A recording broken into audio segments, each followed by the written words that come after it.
I'm going to talk about this from a whole bunch of angles. Pulford started a little over 33 years ago. And it probably had a lot to do with connection. We didn't really know that what we were doing was perhaps more than we should be biting off at 25 and 26.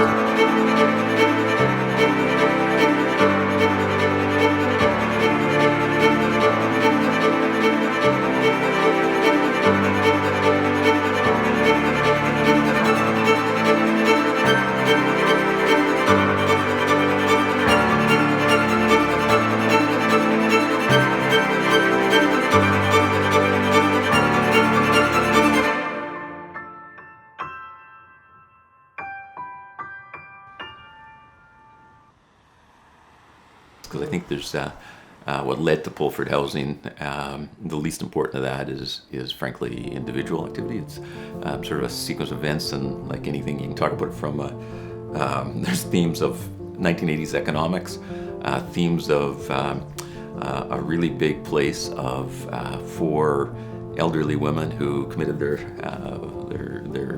wealth, their time, their lives to 30 of the most marginalized people in Winnipeg.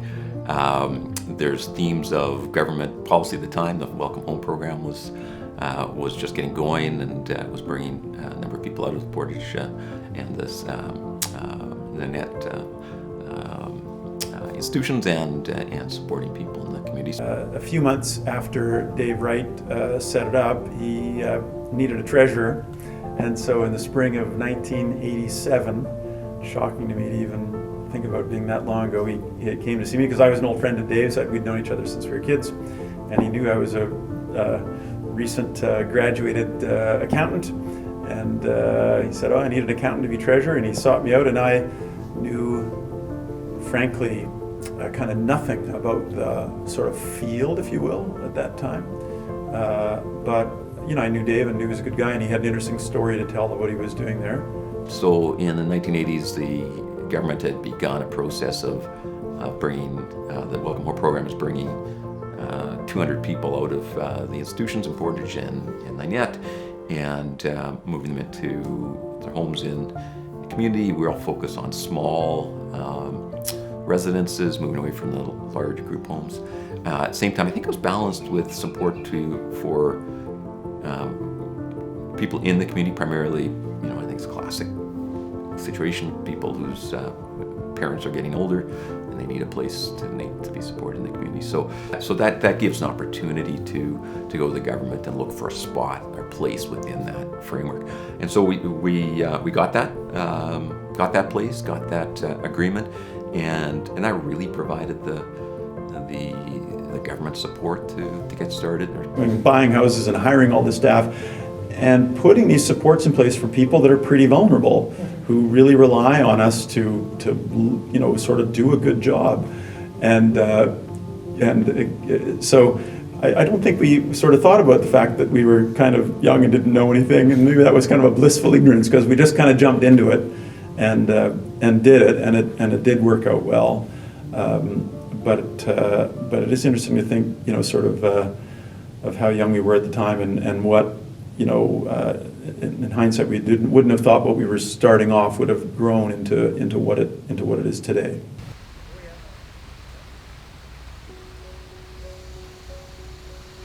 We, put together a good group of people that I think did a pretty good job of providing a decent level of supports for the people we served, and just started with kind of a good reputation with the government people and the social workers who have to find, places for people to live.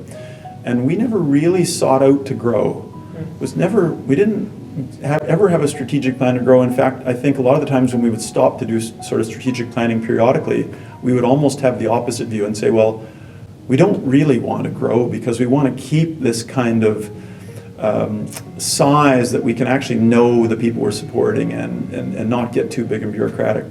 But sort of to credit to the government in a sense, they, this whole thing came under this Welcome Home program, which was started in the early 80s to sort of try to transition people out of institutional settings, which is where most people who are supported by Pulford today would have lived in those times, back in the 50s, 60s, 70s before they started that program. Certainly in some aspects very different than it is now. Like you said, it was very small. I think our team, like I said, I started as a direct support staff, but I only did that for a couple of months, and then I was hired as a house manager. So then I was part of this awesome team, and I think there was 7 managers and our executive director at the time, Charisse. And we were very tight. Whenever there was a crisis, whenever there was a problem to be solved, we all worked on it together. We relied on each other because that's all we had. There was 8 of us. And so we knew what was going on in each other's lives and their jobs. And so that became very important to me. And as the agency started to grow, I kind of still want to keep that aspect of knowing people who we support, people who work here, although it's very difficult now. But yeah, it's kind of like what it is now, but it was much smaller. We try to have the same, reaction to each other's concerns and problems. We want to help each other, and even on the director level, I talk to people. It's like, if you have an issue, don't feel isolated. Reach out to one of your peers. That's what they're there for. We always are willing to help. So that's how I, train new people here. Is we're all part of this team, and it's not a secular section. You're hired for HR, and that's all you're going to do. So we're going to help each other here.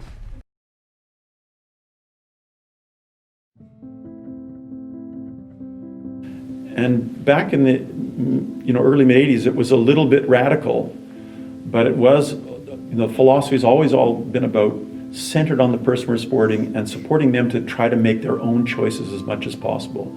Trying to make them for them. So I think you said, with and not do things with and not for, whatever. Yeah.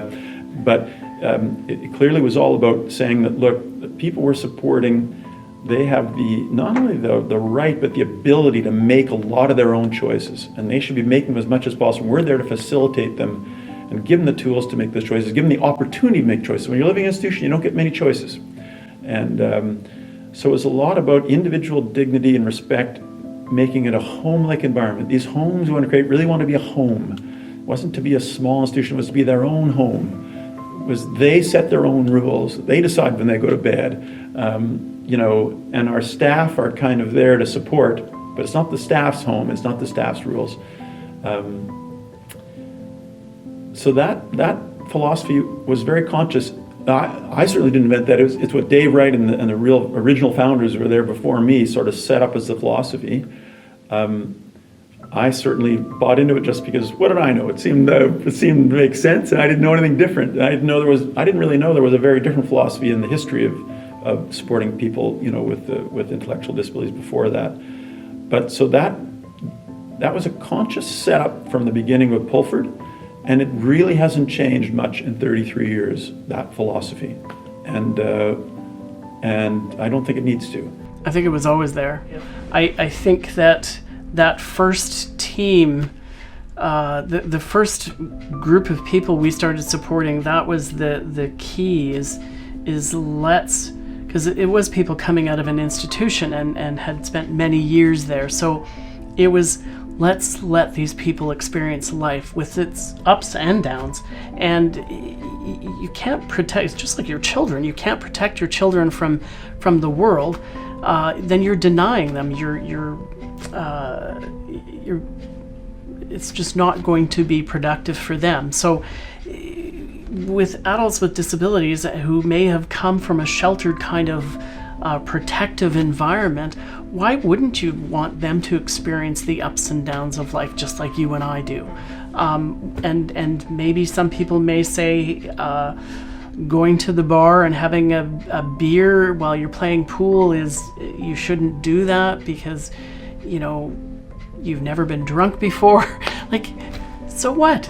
Like, who cares? Like, they have that right, or we all have that right. I feel that when you read our vision and our mission, you're opening up dialogue people are like, well, what does that mean? I was like, well, let me tell you what that means. I'm talking about my life, my community, and there's no difference in how I live my life in my community as compared to John that we may provide support to. Like, let's talk about this. This is what we do, and this is why we do it.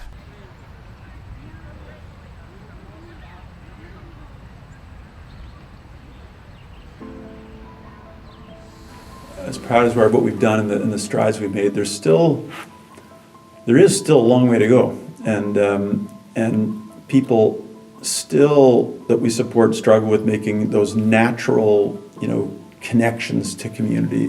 So there's still a ways to go to find a way to have more natural connections. It's worrisome looking into the future a little bit because to support the program at Pulford is relatively expensive in terms of taxpayers' dollars that go into it, and you always worry about government cutbacks and things, and so I think we've had tremendous success in bringing people out of this institutional, almost jail-like setting into living in the community in a relatively normal way. Fantastic, but we sort of got another small revolution to make in terms of building more natural community connections for people, more natural supports. We've got to find a way to rely less on still the kind of paid supports that we have in Pulford. We've got to find a way for people to have more family supporting them and more family. Well, I said earlier, it's shocking to us how many people we still support Pulford that don't have very much family or any family really there to help them or support them. And so I think we still have some challenges to kind of build a greater independence for people. So we've kind of come a long way, but we've still got a ways to go to true community living, and that's not going to be easy. But we need to challenge some of the people we support to challenge them to still do more. Like, we challenge them a lot to do a lot, but I think they can do more. Mm-hmm. And you hope the technology helps too a little bit with some of the technological aids that we have today, and in terms of almost artificial intelligence type things that can help people that we didn't have years ago, that can maybe help people a little bit that way too. But so we love where Pulford is at. We think what Pulford does is great, but it's still got a big evolution, I think, to come, and we look at things more like social enterprise, and so how do you get a little bit more away still from the paid, structured support to something a bit more natural? That's still a big challenge. I developed a friendship with Richard Martin, and we talk all the time. Try to go for lunch or breakfast. We are definitely friends. He, one of the questions on your list is what I want for the future, and the number one thing I want for the future is that Pulford continues to support Richard in his home for the rest of his life. That's the number one thing I want from Pulford. So that is my primary goal for for Pulford. Right. Well, I'd like to see Pulford being consistent in the services that they're providing, with the relationships with with their funder, with communities. The communities that we're in is the same. I certainly would like to see more opportunity for the folks that we provide service to